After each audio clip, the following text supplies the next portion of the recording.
베들레헴에서 있었던 일을 한번 생각해 보려고 합니다. 깊은 저녁, 추운 밤, 그 어두움을 뚫고 어린아이의 울음소리가 들렸습니다. 바로 우리를 구원하러 오신 예수 그리스도의 탄생이었어요. 세상은 주목하지 않았지만 천군 천사들은 하나님의 영광을 찬양했고 저 들에서 양을 치는 목자들은 달려와서 아기 예수께 경배를 했습니다. 그래서 오늘 이 시간 정말 우리를 위해서 이 땅에 오신 그 예수 그리스도, 그분을 우리가 기뻐하고 축복하고 서로 맞이하는 그런 인사를 했으면 좋겠습니다. 크리스마스에 무슨 우리가 인사를 하죠? 메리 크리스마스. 우리 옆에 분들 한번 인사하세요. 메리 크리스마스. 메리 크리스마스. 메리 크리스마스. 예. 예수 그리스도의 탄생을 축하합니다. 예, 잘 오셨습니다. 자, 이 성탄의 이야기를 여러분 잘 들여다보면은 은혜로운 이야기도 있지만 정말 믿기 힘든 이야기들이 담겨져 있습니다. 그래서 오늘 제목이 세상에 이런 일이, 한국에서 오랫동안 인기리에 방영됐던 그런 프로그램 중에 하나가 세상에 이런 일이. 제가 그 프로를 보면서 지금도 기억에 남는 한 사건이 있습니다. 인도에서 40세가 넘은 여자가 아이를 낳았어요. 근데 쌍둥이를 낳았어요. 몇 명을 낳았을까요? 세계 기니스북에 올랐어요. 30명요? 거기까지는 10명이 넘더라고요. 11명. 도대체 아니 하나 나오는 것도 힘든데 어떻게 11명이 거기서 나오죠? 여러분 믿을 수 있겠어요? 기네스북에 올라간 이야기예요. 여러분 예수님의 탄생 소식을 우리가 지금 이야기를 하는데 예수님의 탄생은 사실 알고 보면 이보다 더 기가 막힌 신비로운 내용이 담겨져 있다는 거예요. 그래서 오늘 저는 예수님의 탄생 즐겁고 기쁘고 행복하지만 그 안에 우리가 반드시 기억해야 될 신비롭고 기적 같은 사건들을 우리가 한번 주목해 보려고 합니다. 첫 번째 놀라운 사실은 뭐냐? 그것은 예수님이 처녀의 몸에서 탄생을 하셨다는 거예요. Why his birth is miraculous. First, Jesus was born of a virgin. 처녀의 몸에서 예수님이 탄생했다는 거예요. 세상의 모든 사람들은 부모를 통해서 탄생을 하고 태어나죠. 우리 지금 너무 귀엽고 아름다운 우리 주일학교 아이들은 부모 없이 태어난 애들 없어요. 다 엄마 아빠의 결혼을 통해서 태어난 자녀들이에요. 그런데 예수님은 달라요. 마리아가 결혼하기도 전에 잉태를 했고 아기를 낳았어요. 그분이 예수 그리스도예요. 많은 사람들은 이 이야기를 하면 믿지 못합니다. 옛날 한국에 아주 유명했던 코미디언 중에 코미디언의 대부라고 할 수 있는 구봉서 장로님이 계시는데 지금은 고인이 되셨지만 재미있는 일화가 있어요. 그분이 일찍 예수를 믿어가지고 동료 연예인들을 전도하려고 성경 공부를 많이 했대요. 근데 성경 공부를 하는데 꼭 한 친구가 계속 물어보는 거예요. 아 형님 어떻게 처녀가 애를 낳습니까? 아니 생물학적으로 이게 말이 안 되는 이야기를 믿으라니 이게 믿어집니까? 그러니까 구봉서 장로님이 가만히 듣고 있다가 소리를 빽 지르면서 야 임마 남편인 요셉도 믿는데 왜 네가 못 믿어? 그랬다는 거예요. 남편도 믿는데 네가 왜 못 믿어? 그렇게 이야기를 했어요. Make sense?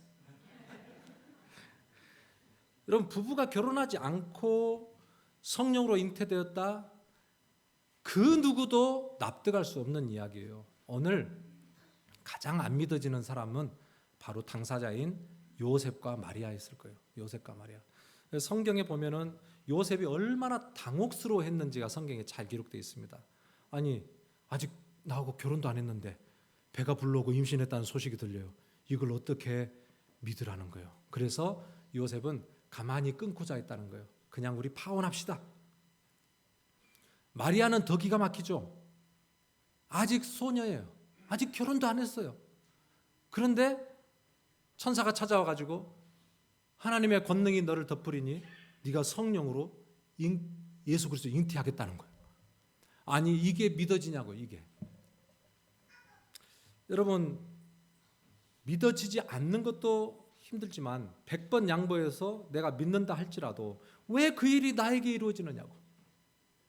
인류 역사상 이런 일을 당한 여자는 마리아밖에 없어요. 당했다고 보다도 하나님의 축복이지만 아무도 이해하지 못할 일을 마리아가 지금 겪고 있는 거예요. 그러지만 그가 결국은 어떻게 되냐면 이 말씀을 받아들이게 되는 거죠. 받아들이게 되는 거예요. 그러니까 여러분 그 예수님이 성령으로 잉태되었다. 어떻게 믿어? 그 당시에도 못 믿었고 지금도 못 믿고 이후에도 못 믿을 이야기예요. 그러나 성경은 이게 사실이고 이게 하나님이 하시는 일이라는 것을 분명히 우리에게 이야기를 해주고 있어요. 그래서 마리아는 천사 앞에서 믿음으로 받아들입니다. 그게 누가복음 1장 38절이에요. 다 같이 한번 읽어봅니다. 누가복음 1장 38절 시작.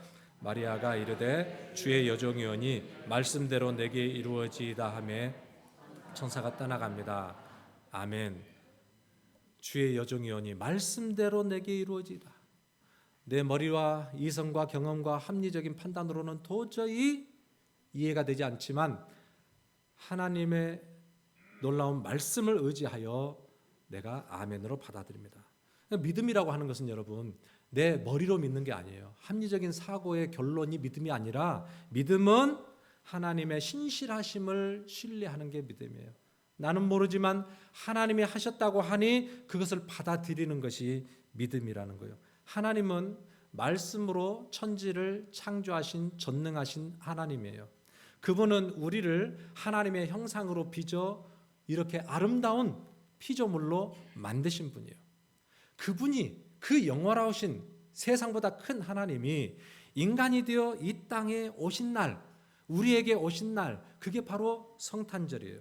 여러분 마리아처럼 우리의 이성과 합리적인 경험으로는 도저히 이해할 수 없지만 오늘 말씀대로 내게 이루어지이다. 하나님의 말씀의 능력, 하나님의 신실하심을 의지함으로 오늘 이 사실에 대해서 아멘이 되어질 수 있기를 주님의 이름으로 축복합니다.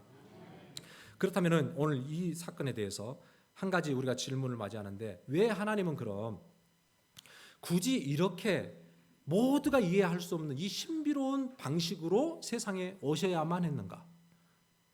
두고두고 퀘스천, 두고두고 알지 못하는 알쏭달쏭한 이야기처럼 이 세상에 오셔야 됐는가? 그게 정말 중요한 이유가 담겨 있습니다. 그것은 우리를 구원하시기 위한 그런 하나님의 놀라운 비밀이 여기에 담겨 있어요.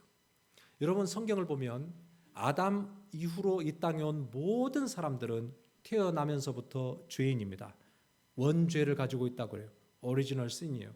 우리는 태어나면서부터 죄인으로 살 수밖에 없는 죄인이에요.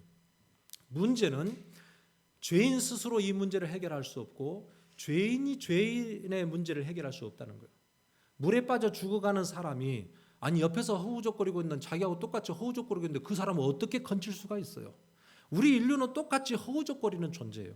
그러니까 하나님이 우리를 구하시려면 동일한 인간의 조건이 아닌 하나님의 신성과 능력을 가진 죄가 없는 완전한 인간으로 오시는 분이야말로 우리를 건져내어 살리시고 구원에 이르게 하시는 그런 놀라운 하나님이 되신다는 거죠. 그래서 오늘 예수님이 우리가 알지 못하는 신비한 방식으로 남자와 여자의 결합이 아닌 성령의 능력으로 이 땅에 오셔야 되는 것은 죄의 유전자를 통해서 오는 것이 아닌 흠도 없고 점도 없는 거룩하신 하나님의 능력으로 오셔야 오늘 이 하나님의 놀라운 구원을 완성하실 수 있기 때문에 이렇게 오셨다는 거예요. 여러분 이 성탄절에 나를 구원하시려고 죄에서 구원하시려고 이렇게 놀랍고 신비한 방식으로 우리 안에 오셔서 나에게 오신 이 예수 그리스도의 탄생이 믿어지는 것이 기적인데 이 믿어지는 기적과 은혜가 오늘 우리에게 경험되어지기를 주님의 이름으로 축복합니다. 자, 예수님의 탄생이 그렇게 놀라운 이유 두 번째가 있습니다. 두 번째는 이 모든 일이 이미 700년 전부터 세밀하게 예언되었기 때문에 그래요. Why his birth is miraculous?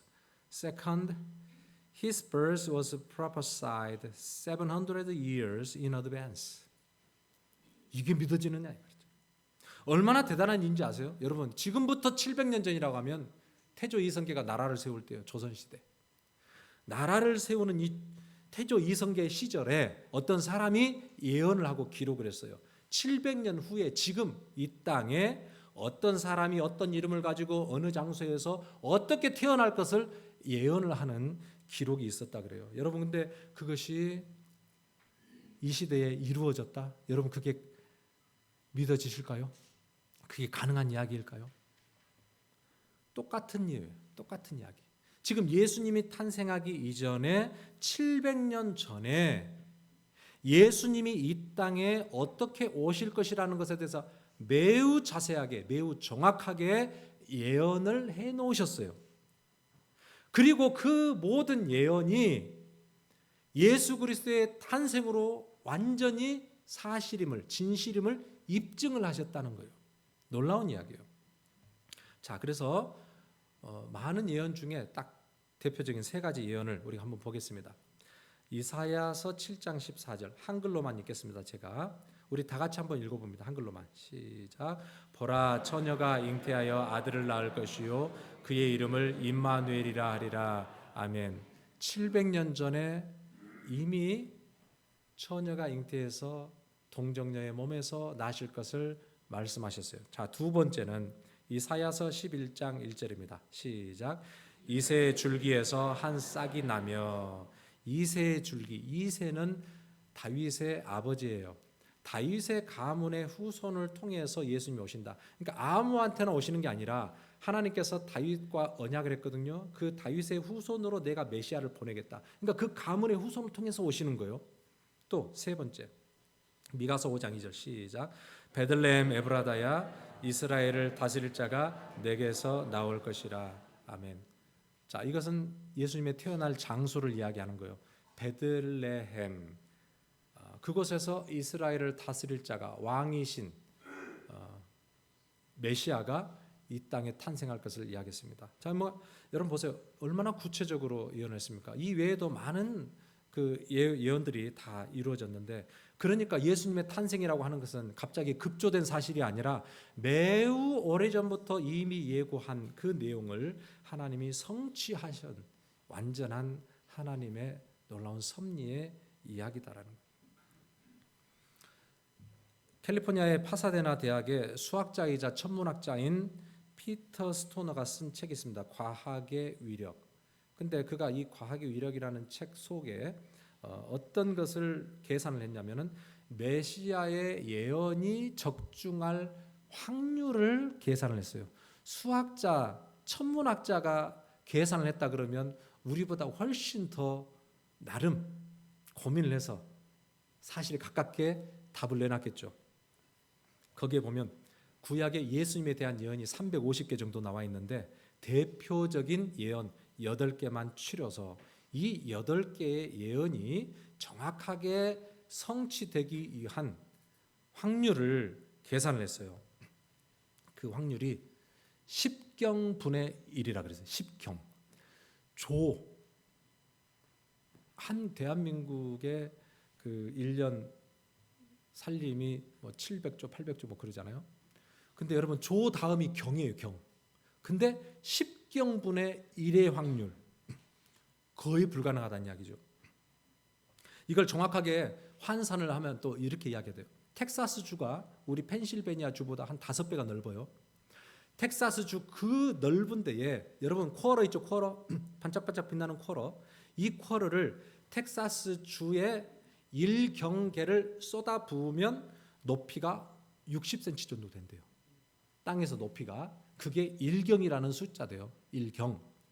자, 그런데 1경분의 1이라는 확률은 그 많은 쿼러 1경계에 하나를 골라서 빨간색을 뒤에다 칠해놓고 숨겨놨어요. 그런데 손을 탁 넣어가지고 골랐는데 그게 걸려 나올 확률이 1경분의 1 확률이라. 이 말은 죽었다 깨어나도 인간의 생각으로는 불가능한 이야기다라는 결론이죠. 여러분, 예수 그리스도께서 구약에서 예언한 대로 탄생하셨다라고 하는 것은 이건 인간의 생각이 아닌 하나님의 정교한 그런 계획, 그리고 하나님이 완전하게 이루어 가시는 하나님의 섭리라는 것을 정확하게 보여주고 있어요. 더 놀라운 사실 하나를 제가 또 이야기를 해볼게요. 장소에 대한 이야기예요. 여러분, 성경에서는 어디에서 태어나신다 그랬어요? 예수님이? 어디요? 베들레헴에서 태어난다 그랬죠. 그러면 요셉과 마리아가 어디에 사는 어느 동네에 살았었죠? 요셉과 마리아가 어느 동네에 살았어요? 나사렛에 살았죠. 나사렛과 베들레헴은 상당히 멀리 떨어져 있는 그런 지역이에요. 북쪽과 남쪽이에요. 근데 성경에서는 베들레헴에서 예수님이 탄생할 것이라 그랬고, 이들 부부는 나사렛 동네에 살았어요. 한 번도 갈 이유가 없는 사람들이에요. 자, 그런데 놀라운 일이 벌어져요. 놀라운 일이. 누가복음 2장 1절에 이렇게 기록하고 있습니다. 함께 읽어봅니다. 시작. 그때에 가이사 아구스도가 영을 내려 천하로 다 호적하라 하였으니. 자, 그때에는 예수님이 태어날 즈음을 지금 상황을 이야기하는 거예요. 가이사는 황제를 이야기합니다. 시저. 아구스도, 아우쿠스투스. 로마 황제 아우구스투스가 명령을 내렸는데 어떤 명령이냐면 호적을 하라. 각각 자기 고향에 가서 자기 이름을 등록하라는 거예요. 본적 확인하라는 거예요. 요셉과 마리아가 자기의 본적, 다윗의 동네는 어디냐면 베들레헴이거든요. 때마침 왕의 명령이 떨어졌고 그때에 맞춰서 그 먼 거리를 이동을 합니다. 그때는 이미 마리아의 배가 불러오고 있었어요. 이미 임신을 해서 곧 출생을 앞두고 있는 그 시기였다 이 말이죠. 그래서 여러분 보세요. 하나님께서 하나님이 말씀하신 이 예언의 약속들을 완전하게 이루시기 위해서 하나님께서 아우구스투스 황제를 사용하신 거예요. 황제의 생각으로는 자기의 이름을 높이고 권위를 든든히 하기 위해서 호적을 하라 명령을 내렸을 수도 있지만 그 이면에는 이 인류의 역사를 뜻대로 인도해 가시는 하나님께서 이 모든 것을 당신의 뜻대로 이루어 가시고 성취해 가신다라는 것이죠. 여러분, 그러니까 하나님은 하나님 마음대로 일하시는 분이 아니라 말씀대로 일하시는 분이 하나님이세요. 하나님은 기록된 하나님의 말씀을 1.1획도 변함없이 다 성취하신다라고 이야기했어요. 이게 하나님이에요. 그래서 여러분, 구약의 말씀들을 기록한 예언한 선지자들은 다 죽었지만 영원토록 살아계신 하나님께서는 그 말씀을 지금도 성취해 가고 계심을 우리에게 말씀하고 있습니다. 여러분, 하나님의 말씀은 이렇게 신실한 말씀이에요. 우리가 인생을 살아가면서 정말 안전한 길이 어디냐? 우리가 반드시 붙들어야 될 것이 무엇이냐? 그것은 변함없고 신실하신 하나님의 말씀입니다. 하나님 말씀. 칠흑같이 어두운 밤, 폭풍이 부는 그런 밤에 항해를 하는 그 배가 유일하게 의지해야 될 것은 저 멀리서 비춰오는 등대 불빛이에요. 그 불빛을 바라보고 가면 안전한 포구에 이르는 거예요.